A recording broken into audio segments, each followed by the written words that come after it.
ప్రతి మనిషికి సమానమైన హక్కులు కల్పించాలి, ప్రతి మనిషి గౌరవంగా బ్రతకాలి. ఆ గౌరవంగా బ్రతకడానికి అవసరమైన ప్రణాళికలు ప్రభుత్వాలు చేయాలి.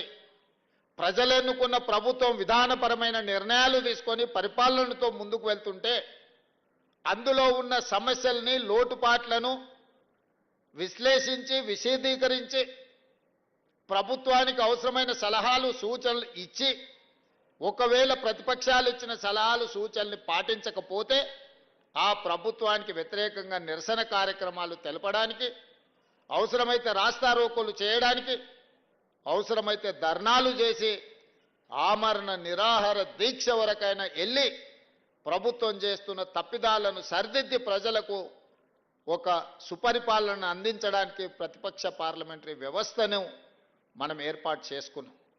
పాలకపక్షం తీసుకునే నిర్ణయాలు, ఆ నిర్ణయాల ద్వారా జరుగుతున్న రాష్ట్రంలో, దేశంలో పరిపాలనలో ఉన్న లోపాలను ఎత్తి చూపడానికే ప్రతిపక్ష వ్యవస్థ ఈరోజు మనం ఏర్పాటు చేసుకున్నాం. ఈ వ్యవస్థలన్నీ కూడా ప్రజల యొక్క సంక్షేమం, ప్రజల యొక్క అభివృద్ధి, ప్రజల యొక్క జీవన ప్రమాణాలు పెంచడానికే మనం అందరం కలిసి ఏర్పాటు చేసుకున్నాం. అదే మన భారత రాజ్యాంగం, డాక్టర్ బాబాసాహెబ్ అంబేద్కర్ గారు మనకు అందించిన వరం. ఆ డాక్టర్ బాబాసాహెబ్ అంబేద్కర్ గారు అందించిన వరమే ఈ ప్రజాస్వామ్య పార్లమెంటరీ వ్యవస్థ, ఈ శాసనసభలు. మరి ఈ శాసనసభలో దాదాపుగా డిసెంబర్ 7, 2023 నుంచి ఈ రోజు వరకు ముఖ్యమంత్రిగా నేను, సభానాయకుడుగా, ఉప ముఖ్యమంత్రిగా మా మిత్రుడు లేదా మా మంత్రివర్గ సహచరులు, మా ఎంపీలు, మా ఎమ్మెల్యేలు, ఎమ్మెల్సీలు లేదా మమ్మల్ని గెలిపించిన వాళ్ళందరం కూడా మేము బాధ్యతతో ప్రజల దగ్గరికి వెళ్ళి ప్రజా సమస్యలు తెలుసుకొని ఎన్నికల సందర్భంలో మేము ఇచ్చిన హామీలను అమలు చేసే ప్రయత్నం చేస్తున్నాం. ఈ అమలు చేసే క్రమంలో వచ్చిన విమర్శలని శాసనసభలో చర్చించి తద్వారా సమాధానం ఇచ్చి వాళ్ళకున్న అనుమానాలు నివృత్తి చేయడానికి మేము శాయశక్తుల ప్రయత్నం చేస్తున్నాం. మరి ఈరోజు ఇక్కడికి వచ్చిన మిత్రుల ద్వారా 4 కోట్ల తెలంగాణ ప్రజల్ని నేను అడగదలుచుకున్నా. నిన్నగాక మొన్న ఒక ఆయన వరంగల్లో ఒక పెద్ద సభ పెట్టిండు. సంతోషం, మీ పార్టీ ఏర్పడి 25 సంవత్సరాలు అయింది. మీరు వజ్రోత్సవాలు, విజయోత్సవాలు ఏం చేసుకున్నా మాకేం అభ్యంతరం లేదు. ప్రజాస్వామ్యంలో ఇదొక భాగం. 140 సంవత్సరాల చరిత్ర కలిగిన కాంగ్రెస్ పార్టీకి మేము ప్రాతినిధ్యం వహిస్తే 25 సంవత్సరాలు చరిత్ర కలిగిన మీ పార్టీకి మీరు ప్రాతినిధ్యం వహిస్తున్నారు, మాకేం అభ్యంతరం లేదు. మీరు విజయోత్సవం సభలు ఏర్పాటు చేసుకుంటాం అంటే మంత్రి పొన్నం ప్రభాకర్ గారిని పిలిచి ఎన్ని వందల బస్సులు అడిగినా అన్ని వందల బస్సులు వాళ్ళకి ఇవ్వండి, వాళ్ళక్కడ సభ ఏర్పాటు చేసుకొనివ్వండి, వాళ్ళకు అవసరమైన అన్ని వెసులుబాట్లు కల్పించండి అని చెప్పి ఆర్టీసీ అధికారులనే కాదు, పోలీసు అధికారులను, అక్కడుండే మున్సిపల్ అధికారులను, కలెక్టర్లకు అందరికి కూడా నేను సమీక్ష చేసి ఆదేశాలు ఇచ్చిన. ఎందుకంటే ప్రజాస్వామ్యంలో పాలకపక్షమే కాదు ప్రతిపక్షం కూడా బలంగా ఉండాలి. ప్రతిపక్షం ప్రజా సమస్యల్ని ప్రస్తావించాలి. వారు ప్రస్తావించిన ప్రజా సమస్యల్ని మేము పరిష్కరించడానికి వీలవుతుంది, పరిష్కరించాలన్న చిత్తశుద్ధితోని వారు సభ నడుపుకోవడానికి సంపూర్ణంగా ఈ రాష్ట్ర ప్రభుత్వం సహకరించిందన్న మాట నిజం కాదా? మరి నేను మిమ్మల్ని అడుగుతున్నా, మీ అనుభవం గొప్పదే, మీ పార్టీ గొప్పదే, మీ పార్టీలో 100 కోట్ల రూపాయలు ఉన్నమాట నిజం, మీకు టీవీలు, పేపర్లు, ఫామ్ హౌజులు ఉన్నమాట కూడా నిజమే, మేమేం కాదంటలేం. కానీ ప్రజల సమస్యలు మీరు ప్రస్తావించిందా? ఈ ప్రభుత్వం ఏ నిర్ణయం తీసుకుంటే ఆ నిర్ణయంలో ఉన్న లోపం లేదా ఈ ప్రభుత్వం తీసుకున్న నిర్ణయంలో మంచి అనేది మీకు ఎక్కడ కనిపించలేదా? మీ అనుభవంతో మంచిని అభినందిస్తూనే, ప్రభుత్వాన్ని భుజం తడుతూనే మా వైఫల్యాలను ప్రశ్నించి ఆ ప్రశ్నించడం ద్వారా ప్రజా సమస్యలను పరిష్కరించడానికి మీరు అక్కడ మాట్లాడి ఉంటే నిజంగానే ప్రజలు మిమ్మల్ని అభినందించి ఉండేవాళ్ళు. నేను ఈరోజు ఆ పెద్ద ఆయనను ఒక మాట అడగదలుచుకున్నా. ఎక్కడైనా ఎవరైనా ప్రభుత్వ ఉద్యోగిగా ప్రభుత్వం నుంచి జీత భత్యాలు తీసుకొని దాదాపుగా 16 నెలల నుంచి ఇంట్లో నుంచి కాలు కదపకుండా జీత భత్యాలతో సహా అన్ని వసతులను మీరు అనుభవిస్తున్నారు కదా, ఇది ఏ చట్టంలో ఉందని నేను అడుగుతున్నా. ఏ చట్టంలో ఉంది ప్రభుత్వం నుంచి జీత భత్యాలు తీసుకున్న వాళ్ళు మేము విధులను నిర్వర్తించము, బసవేశ్వరుడే చెప్పిండు కదా, కష్టపడాలి, కష్టమే ఫలితాలను ఇస్తుంది, మనిషి అనేవాడు ప్రజల కోసం శ్రమించాలి అని. మరి మీరెందుకు ప్రతిపక్ష నాయకుడిగా హోదా తీసుకున్నారు? ఇప్పటి వరకు 65 లక్షల రూపాయల జీతం తీసుకున్నారు, బంగ్లా తీసుకున్నారు, కారు తీసుకున్నారు, వసతులు తీసుకున్నారు. పోలీసుల పహారా మీకు కల్పించడం, ప్రధాన ప్రతిపక్ష నాయకుడిగా, మాజీ ముఖ్యమంత్రిగా అన్ని వసతులను అనుభవించకుండా, ప్రతిపక్ష నాయకుడు పాత్ర పోషించకుండా మీరు ఫామ్ హౌస్లో ఎందుకు పడుకుంటున్నారని 4 కోట్ల తెలంగాణ ప్రజలు అడుగుతున్నారు. సమాధానం చెప్పాల్సిన బాధ్యత మీకు లేదా?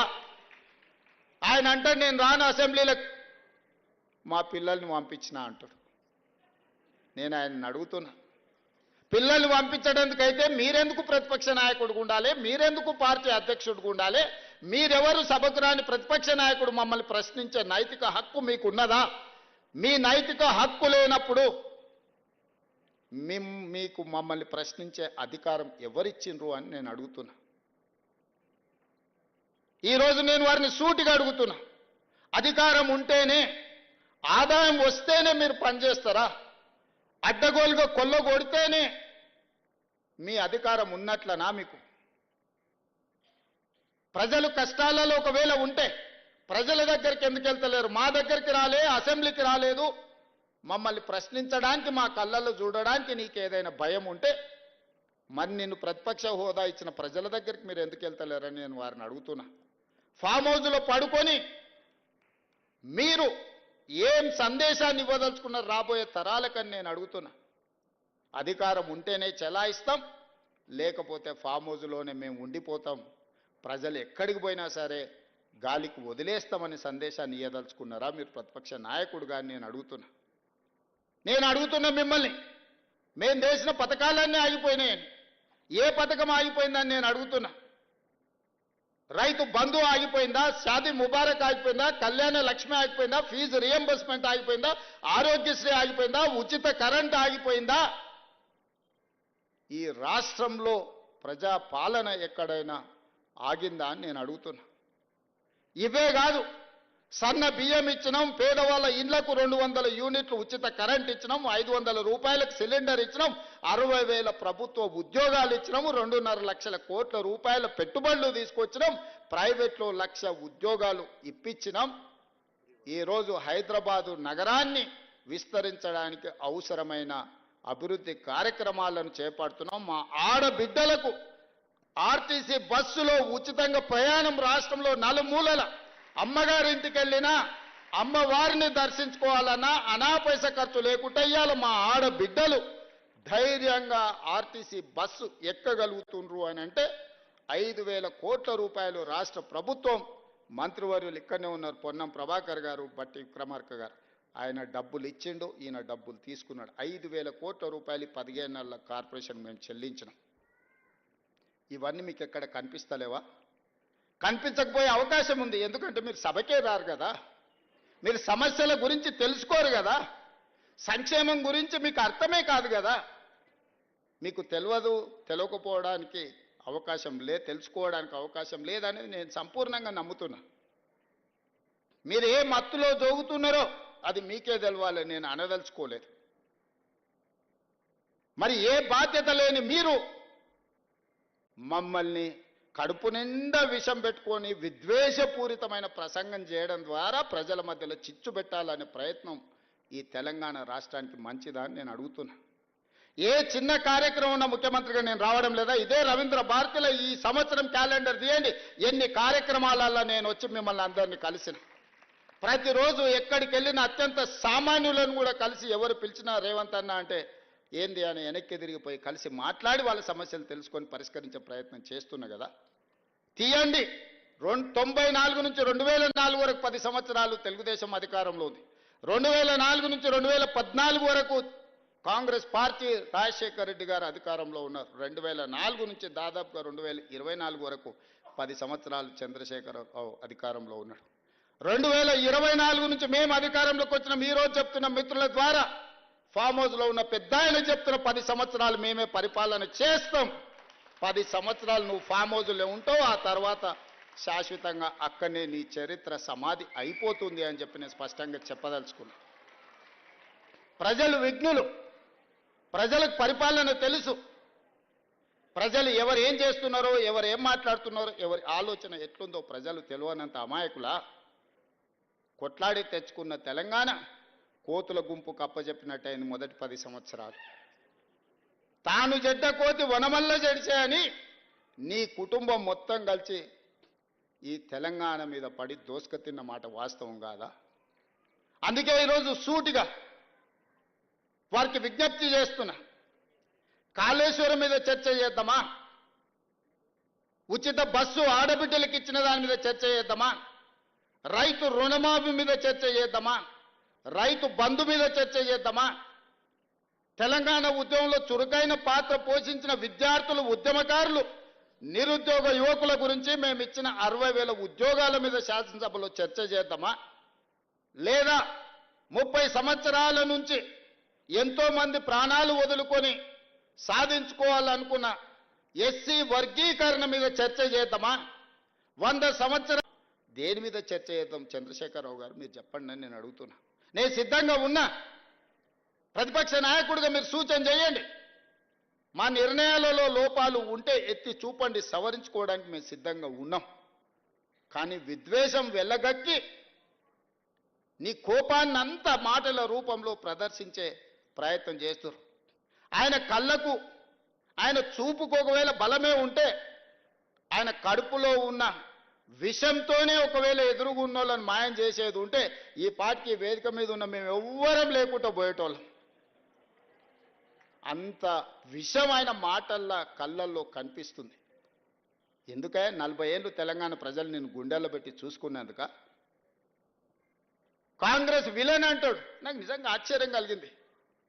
కనీసము మాట్లాడే ముందు మనం ఏం మాట్లాడుతున్నాం, మనం మాట్లాడిన తర్వాత ప్రజలు ఏ విధంగా తీసుకుంటారని ఆలోచన చేయాలి కదా. మనకు విచక్షణ ఉంది కదా, ఆలోచన ఉంది కదా. మాట్లాడకంటే ముందు ఏం మాట్లాడాలనో ఆలోచన చేయాలి. మాట్లాడిన తర్వాత ప్రజలేం ఏ విధంగా తీసుకుంటారో కూడా ఆలోచన చేయాలి. మొట్టమొదటి విలన్, తెలంగాణకు విలన్ కాంగ్రెస్ పార్టీ అని ఎంత పెద్ద మాట అది. తెలంగాణ ఇచ్చినందుకు విలన్ అయిందా? మేము తెలంగాణ ఇస్తే 10 ఏళ్ళు నువ్వు తెలంగాణ ముఖ్యమంత్రి అయి దోసుకొని టీవీలు పెట్టుకొని, పేపర్లు పెట్టుకొని, ఫామ్ హౌజులు కట్టుకొని, ఇంటిల్లి పాది పదవులు అనుభవించి కాంగ్రెస్ ఇచ్చిన తెలంగాణలో నువ్వు లబ్ధి పొందినందుకు కాంగ్రెస్ విలన్ అయిందా? అంటే గింటే ప్రజలనాలే కాంగ్రెస్ని ఏమన్నా, అయ్యా మీరు తెలంగాణ ఇస్తే ఇగో ఆయన గట్ట తయారయ్యిండు, గిట్లా అచ్చోసిన ఆంబోతులు మా మీద ఎందుకు వదిలిన అని ప్రజలేమన్నా ఆవేదన వెలిపుచ్చారంటే అర్థం ఉంది. కానీ నీకెక్కడిది అర్హత మాట్లాడడానికి? అంటే ఆయన ఆలోచన ఎట్లుందో ఒక్కసారి ఆలోచన చేయండి. ఆగమైందంటుండే, ఏం ఆగమైంది? నీ కుటుంబం ఆగమైందేమో. ఇంకో 10 ఏళ్ళు దోసుకుందాం అనేది మా అర్థాంతరంగా ఆగిపోతే ఆగమవుతుంది ఖచ్చితంగా. ప్రణాళికలు వేసుకొని ఉండొచ్చు కదా. మంది పిల్లలకు ఉద్యోగాలు ఇవ్వలేదు కానీ మీ ఇంట్లో మీ పిల్లల్ని ప్రజలు ఓడగొడితే మళ్ళీ దొడ్డిదారిన తెచ్చి చట్టసభలలో పెట్టలేదా? ప్రజలు చూస్తలేరా? అందుకే కదా మీ ఉద్యోగాల నుంచి తొలగించింది ప్రజలు మిమ్మల్ని. ఇవన్నీ చూసినాక ఓ పెద్ద మనిషిని ఏదో మాట్లాడుతుంటే చెప్పాడు, 100 ఎలుకలు తిన్న పిల్లి తీర్థయాత్రలకు పోయిందంటే నేను మొత్తం మారిపోయినా అని. వరంగల్ సభ గట్లుంది. చేసిన పాపాలన్నీ చేసి వరంగల్ పోయి నేను కడిగేసుకున్నా అని ఆయన అనుకుంటుండు. కడగలేదు, 101 పాపం కూడా అక్కడ చేసి వచ్చిన స్వామి నువ్వు. ఎందుకంటే కాంగ్రెస్ తెలంగాణకు విలన్ అనడం ద్వారా. కానీ ఒక్కటి మాత్రం నాకు అర్థమైంది, నా పేరు తీసుకొని కూడా ధైర్యం రాలే. మొత్తం ప్రసంగం మీరు గమనించండి, ఎక్కడైనా పేరైనా తీసుకున్నాడా? మా కాంగ్రెస్ పార్టీ కార్యకర్తల బలం ఏందో దాన్ని బట్టి అర్థమైంది కదా. అందుకే ఈరోజు బసవన్న స్ఫూర్తిగా ప్రజాస్వామిక విలువలను కాపాడాలి, ప్రజలు మెచ్చే విధంగా పరిపాలనను అందించాలి, ప్రజల కోసం సంక్షేమ పథకాలను అమలు చేయాలి, ప్రజల అభివృద్ధి కోసం ప్రణాళికలు సిద్ధం చేయాలి, రాష్ట్ర ఆదాయం పెంచాలి, పేదలకు పంచాలి అన్న బసవేశ్వరుడి సూచనతోనే ఈ ప్రభుత్వం నడుస్తుంది. ఈ ప్రభుత్వం భవిష్యత్తులో నడుస్తుంది అని నేను చెప్పదలుచుకున్నాను. నేను కాదు, మా నాయకుడు రాహుల్ గాంధీ గారి స్పష్టంగా బసవేశ్వరుడి వచనాలతోని ప్రతి ప్రసంగంలో వారు ప్రస్తావిస్తూనే ఉంటారు. అహ్మదాబాద్లో వారి ప్రసంగం, సిడబ్ల్యూసి ప్రసంగం తీసుకోండి, పార్లమెంట్ ప్రసంగం తీసుకోండి, పాదయాత్ర ప్రసంగాలు తీసుకోండి. అంత గొప్ప స్ఫూర్తినిచ్చిన బసవేశ్వరుడి జయంతి అదేవిధంగా వీరశైవ లింగాయత్ సోదరులు నేను ఎమ్మెల్యేగా ఇన్నిసార్లు కొడంగల్లో గెలిచినా అంటే వాళ్ళు సంపూర్ణమైన మద్దతు ఇచ్చినందుకే నేను కొడంగల్ ఎమ్మెల్యేగా ఉన్నా. నా నియోజకవర్గంలో అత్యంత ప్రభావితమైన సమాజం వీరశైవ లింగాయత్ సమాజం. ఈరోజు నేను ఎమ్మెల్యేగా ఉన్నా అంటే పెద్దలు గురునాథ్ రెడ్డి గారు రాలేదు, వారు నాకు సంపూర్ణమైన మద్దతు ఇచ్చినందుకు వారి అనుభవాన్ని దృష్టిలో పెట్టుకొని వారిని పోలీస్ హౌసింగ్ కార్పొరేషన్ చైర్మన్గా ఈరోజు మన ప్రభుత్వం గౌరవించింది. 5 సార్లు ఎమ్మెల్యేగా వారు సేవలు అందించారు. ఎక్కడ కూడా చెడ్డపేరు లేని ఒక పరిపాలన వారు అందించారు. సురేష్ షెట్కర్ గారికి నారాయణఖేడ్ అసెంబ్లీ టికెట్ ఈసారి ఇచ్చి వారిని మంత్రిని చేసుకోవాలని నా మంత్రివర్గంలో నాకు కోరిక ఉండే. అందుకే ఢిల్లీలో మాట్లాడి వారికి ఎమ్మెల్యే టికెట్ తీసుకొచ్చినాం. కానీ వారే పెద్ద మనసు వేసుకొని అక్కడ చిన్న చిన్న పురాపుచ్చాలతో ఒక్క సీటు ఓడిన ప్రజాప్రభుత్వం రాదేమన్న ఆలోచనతో మిత్రుడు సంజీవరెడ్డి గారికి వారు ఆ చేతికొచ్చిన బీఫామ్ ఇయ్యాలి, రేపు వార్డు మెంబర్ కూడా పక్కోడికి ఓడియాడు, మీకు అందరికీ తెలుసు. కానీ చేతికొచ్చిన ఎమ్మెల్యే బీఫామ్ని పార్టీ గెలవాలన్న ఒక మంచి ఆలోచనతోని సంజీవరెడ్డి గారికి ఇచ్చి వారి గెలుపును 100% ఎంబడుండి సురేష్ షెట్కర్ గారు చేశారు. మరి అలాంటి వాడిని మేమందరం మళ్ళీ పార్లమెంట్లో ఉండాలి అని 100% బాధ్యత తీసుకొని వారిని పార్లమెంట్ సభ్యుడిగా మీ అందరి మద్దతుతోని జహీరాబాద్ నుంచి మనం గెలిపించుకున్నాం. నేను ఒక్కటే మాట చెప్పదలుచుకున్నా మిత్రులారా, మీ అందరి సంక్షేమం కోసం అభివృద్ధి కోసం చేయడమే మా ప్రభుత్వం యొక్క ఉద్దేశం, మా ప్రభుత్వం యొక్క విధానం. బసవేశ్వరుడి ఆలోచన విధానంతో ఈ ప్రభుత్వాన్ని మేము నడిపిస్తాం. రాబోయే రోజుల్లో ఇప్పటి వరకు సమాజానికి సంబంధించిన పెద్దలు చాలా విషయాలు రిప్రజెంటేషన్ నాకు ఇచ్చిండ్రు. తప్పకుండా ప్రభుత్వం వాటిని పరిపాలనలో భాగంగా పరిశీలించి చేయగలిగిన వాటిని ఖచ్చితంగా చేస్తాం. మీకు అందరికీ తెలుసు, ఏదైనా ఒక మాట చెబితే 100% అమలు చేస్తాను. నేను ఎక్కడ కూడా ఇంతవరకు ఈ మాట ఇచ్చిండు ఇది చెయ్యలేదు అని నా శత్రువులు కూడా నా మీద ఆరోపణ చెయ్యలేరు. ఎందుకు అని అంటే మాట ఇచ్చే ముందు 100% పరిశీలించి వాటిని అమలు చేసే విధంగా ముందుకు వెళ్ళాలన్నదే మా ఆలోచన. అందుకే మిత్రులారా, ఈరోజు తెలంగాణ సమాజం మన కోసం మనం చేసే కార్యక్రమాల కోసం ఎదురు చూస్తుంది. వీటన్నిటిని ముందుకు తీసుకువెళ్ళాలి. తెలంగాణ ప్రజలకు ఒక జనరంజకమైన పరిపాలన ఆనాడు 2004 నుంచి 2014 వరకు శ్రీమతి సోనియా గాంధీ గారి నేతృత్వంలో ఏ విధమైన పరిపాలన అందించినమో రాబోయే 10 సంవత్సరాలు మంచి పరిపాలన అందించి ఈరోజు మొదలుపెట్టిన ఇందిరమ్మ ఇండ్లు కావచ్చు, లేకపోతే రైతు భరోసా కావచ్చు, అదేవిధంగా ఆడబిడ్డలకు ఆర్టీసీ బస్సు ఉచిత ప్రయాణం కావచ్చు, నిరుద్యోగ సమస్య పరిష్కారం కావచ్చు, బీసీ కులగణన చేసి దాన్ని అమలు చేసే విధానం కావచ్చు, ఎస్సీ కేటగరైజేషన్ని కూడా అమలు చేసే విధానం కావచ్చు, వీటన్నిటినీ పకడ్బందీగా అమలు చేస్తాం. పకడ్బందీగా అమలు చేయాలంటే మీ అందరి సంపూర్ణమైన మద్దతు ఉండాలి. Young India integrated residential schools, young India skills university, young India sports university లాంటి నూతన విధానాలు తీసుకొచ్చి తెలంగాణ సమాజానికి అవసరమైన ప్రణాళికలతో మన ప్రభుత్వం ముందుకు వస్తుంది.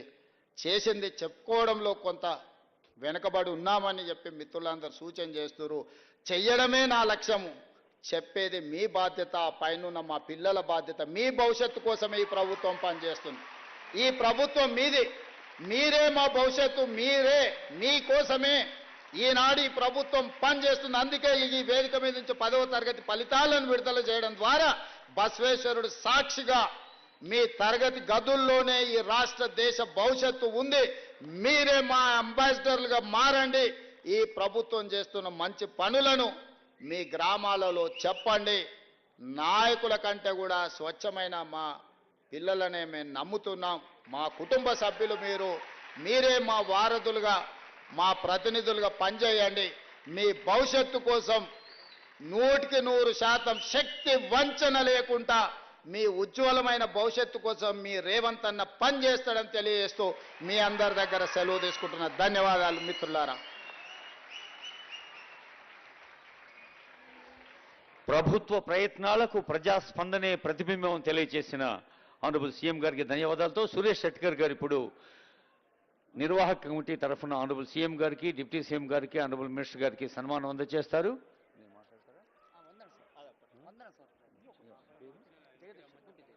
గుంటి జగదీశ్వర్ గారు వందన సమర్పణ గావిస్తారు. గౌరవనీయులైన ముఖ్యమంత్రి గారు, ఉప ముఖ్యమంత్రి గారు, మంత్రివర్యులు, ఇతర పెద్దలందరికీ పేరు పేరున ధన్యవాదాలు.